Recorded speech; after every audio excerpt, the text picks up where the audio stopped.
Hello and welcome. This project is about a Python program that helps petroleum engineers and students learn more about reservoir.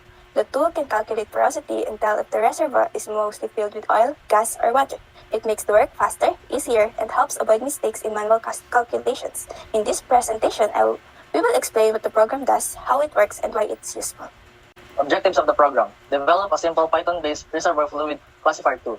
Help petroleum engineers quickly calculate porosity and classify reservoir fluid, oil, gas, or water-dominated. Speed up data processing and reduce manual calculation errors. Support faster decision-making in reservoir evaluation. Provide a practical, accessible tool for engineers and students. Enhance efficiency and accuracy in early exploration and appraisal phases. Aid in smarter project planning within the petroleum industry.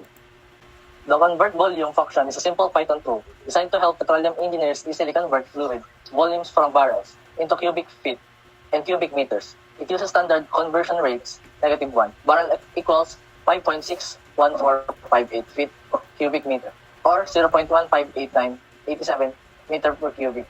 When the input is given in barrels, the function automatically calculates and returns both the cubic feet and cubic meters values. However, if the volume is already in a cubic meters, it recognizes that no conversion is needed and skip the calculation. These functions help streamline unit conversions, saving time and reducing errors in reservoir and fluid analysis. For our next function, we have classify reservoir quality. Porosity is a key property that determines how much fluid a rock can store. In reservoir engineering, we use specific thresholds to rate the quality of a reservoir. If the porosity is 20% or higher, we classify the reservoir as having excellent quality. This means it can store a significant amount of hydrocarbons.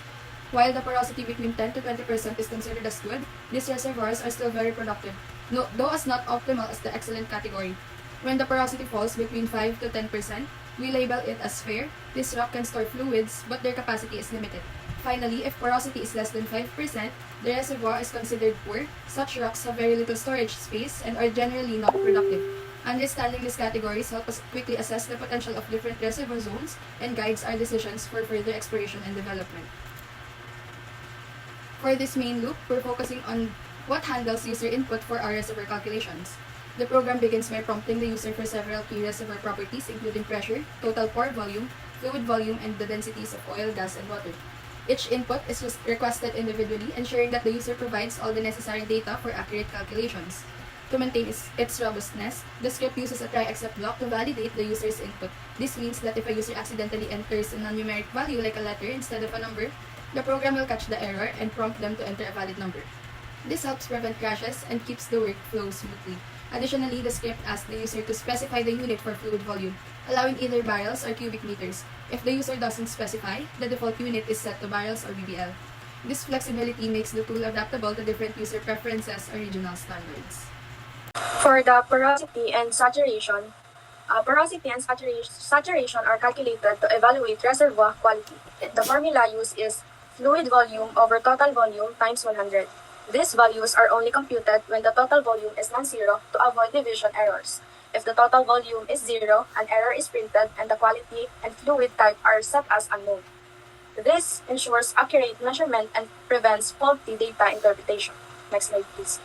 For the fluid type determination, this process identifies the dominant fluid in a reservoir by comparing the densities of oil, gas, and water. The fluid with the lowest density is considered dominant. The classification logic in the code checks whether oil, gas, or water has the lowest density, and accordingly labels the reservoir as oil-dominated, gas-dominated, or water-dominated. If none of the conditions match, the reservoir is marked as unknown reservoir type. In this part of the program, we show the results that were calculated. It prints the pressure, total volume, and fluid volume. It also shows converted units like cubic feet and cubic meters if they are available. Then, it displays the porosity, saturation, and what type of fluid is in the reservoir. Lastly, it gives a quality rating on the reservoir. After showing all of these, the results are saved into a list called All Results. This allows us to keep track of everything and use it later for a summary. Next slide, please. Now, we move on the summary table. This table shows all the reservoir entries we have processed. It includes key information like pressure, volume, porosity, fluid type, and the quality of the reservoir. The data is displayed in a neat table format, making it easy to compare and review. This is helpful when we want to look at everything in one view and make decisions based on the results. The Reservoir Fluid Classifier tool provides valuable functionalities for converting fluid volumes, analyzing porosity, and classifying reservoir quality. It serves as a comprehensive tool for reservoir analysis. This tool is helpful for both engineers and students. It makes work faster and helps avoid mistakes when calculating reservoir data.